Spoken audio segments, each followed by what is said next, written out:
A WCW de Bill Watts começava a tomar forma, com novos mandamentos e uma nova filosofia. As novas determinações citadas no episódio passado entravam em curso, mas hoje é dia de finalmente falarmos sobre o NWA Tag Team Title Tournament, o torneio entre 16 equipes do mundo inteiro. E esse e muito mais a gente confere no episódio de hoje.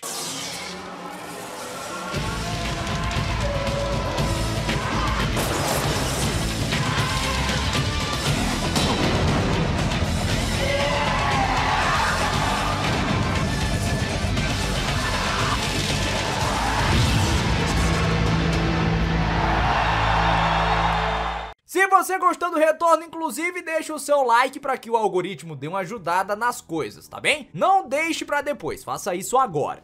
From every corner of the globe, the toughest teams in wrestling have converged to take the first step on the road to wrestling immortality when World Championship Wrestling presents the first round of the NWA World Tag Team Tournament. O torneio de duplas ficou determinado para acontecer entre o Clash of Champions 19 em junho de 1992 e o pay-per-view The Great American Bash, que viria a acontecer em julho de 1992. 16 times se enfrentaram em lutas de duplas normais e eliminatórias, então consequentemente nós teríamos quartas de final, semifinal e final acontecendo no pay-per-view. As equipes eram as seguintes: Rick Scott Steiner, Miguelito Pérez e El Boricua representando Porto Rico, Chris Benoit e Beef Wellington representando o Canadá, Justin Liger e Brian Pillman, Steve Williams e Terry Gordy representando o Japão, Larry O'D Sir e Larry O'D Jr. representando a Austrália, Dean Malenko e Joe Malenko representando a Europa, Rick Steamboat e Nikita Koloff, Hiroshi Hase e Akira Nogami representando o Japão, The Headhunters representando a República Dominicana, The Silver Kings representando o México, The Fabulous Freebirds, Arn Anderson e Bobby Eaton, Dustin Rhodes e Barry Windham, Rick Rude e Steve Austin e finalmente Tom Zenk e Marcus Bagwell. Um pequeno detalhe que é importante de ser mencionado é que o NWA Tag Team Title em nada influenciava o WCW World Tag Team Title, que inclusive na época estava de posse dos Steiner Brothers. Uma das grandes dúvidas em face da fase final do torneio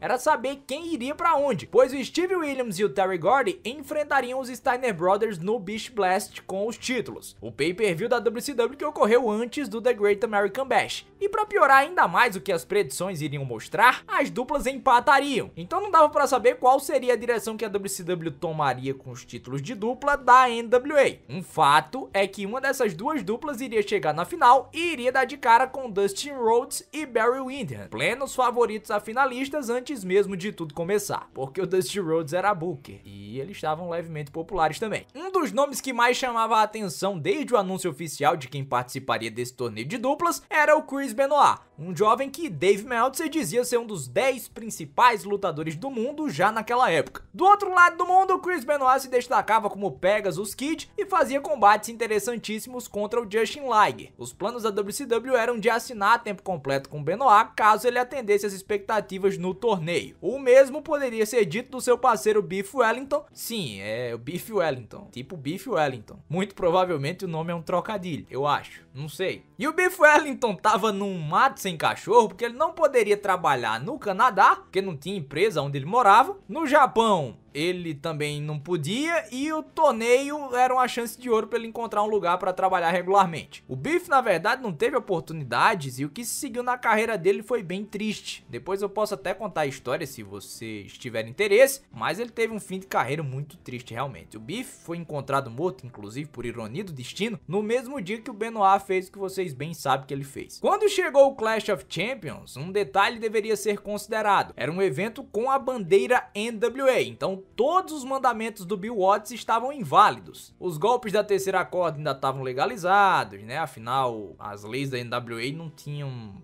preconceito com voadores. Além disso, houve aquele tradicional caos organizacional, porque apesar da bandeira ser da NWA, nós estávamos tratando de um evento da WCW, exatamente, então tinha que ter o caos. Os Headhunters, que representariam a República Dominicana, não apareceram, pelo menos não os originais. Por qualquer motivo que seja, os brackets apontavam que eles enfrentariam Hiroshi Hayes e Akira Nogami, trabalhadores da New Japan Pro Wrestling. Por razões políticas, características, os Headhunters resolveram não aparecer.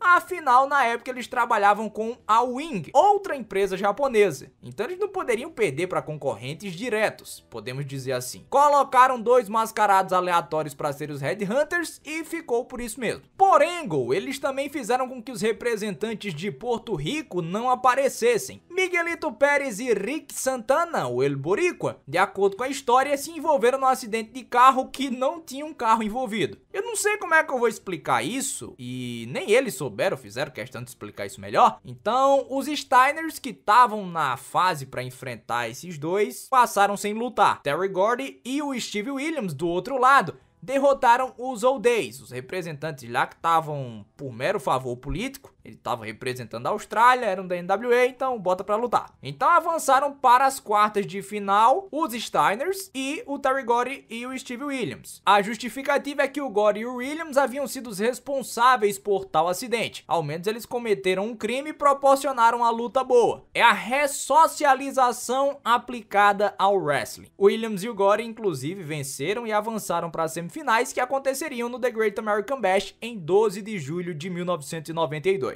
A primeira parte do torneio, a que realmente contou com todos os talentos, tirando esses que eu falei aí, evidenciou um problema que pode ser muito bem visto quando se tratam de fãs casuais. Você pode trazer os melhores talentos do mundo, como o Hiroshi Reis era na época. Mas se você não os apresentar ao público dentro do seu programa de televisão, ou se ele não for excêntrico, tal qual era o Liger, não vai haver reação nenhuma do público. Isso aconteceu com todos os talentos de fora que apareceram no torneio como um todo. Mas nós temos que considerar que não era uma época muito positiva, nem mesmo para os talentos da própria WCW. Quando eles realizaram The Great American Bash, eles tentaram de alguma forma lotar a arena em Albany e resolveram dar ingressos de graça na cidade. Ou melhor, deram os cupons que poderiam ser trocados por ingressos. O problema é que eles estavam tão desesperados para encher que distribuíram muito mais cupons do que poderiam atender. Com apenas 4.000 ingressos gratuitos disponíveis, o pandemônio se formou do lado de fora quando eles disseram que os ingressos haviam acabado. Fecharam o portão e disseram não entra mais ninguém. Faz parte, só que eles estavam resguardados por aquela tradicional mensagem de ingressos sujeitos à disponibilidade que estava escrita nos cupons. Conforme se imaginava, a final do torneio no The Great American Bash 1992 foi com Terry Gordy e o Steve Williams enfrentando Dustin Rhodes e o Barry Windham. Gordy e Williams saíram com a vitória e se sagraram os NWA Tag Team Champions. Isso enquanto ainda estavam envolvidos em rivalidade com os Steiners, que tentaram interferir na luta, mas foram expulsos por Ole Anderson e Doug Dillinger. O que pode ser visto em todo o torneio, apesar da desculpa fajuta da bandeira da NWA, era que haveria uma mudança grande de direção na WCW, com muito mais trabalho no chão e foco em holds, e muito menos spots arriscados. O que eles almejavam era o realismo atlético. Era como estabelecer um completo paralelo, uma oposição clara ao entretenimento da WWF. O problema disso é que o público queria entretenimento, e eles pareciam estar de saco cheio da ação dentro do ringue. Não eram as histórias e os shenanigans que incomodavam, era a falta de costume com um wrestling muito mais técnico. Houve excitação em um ou outro combate, que foi legal, mas principalmente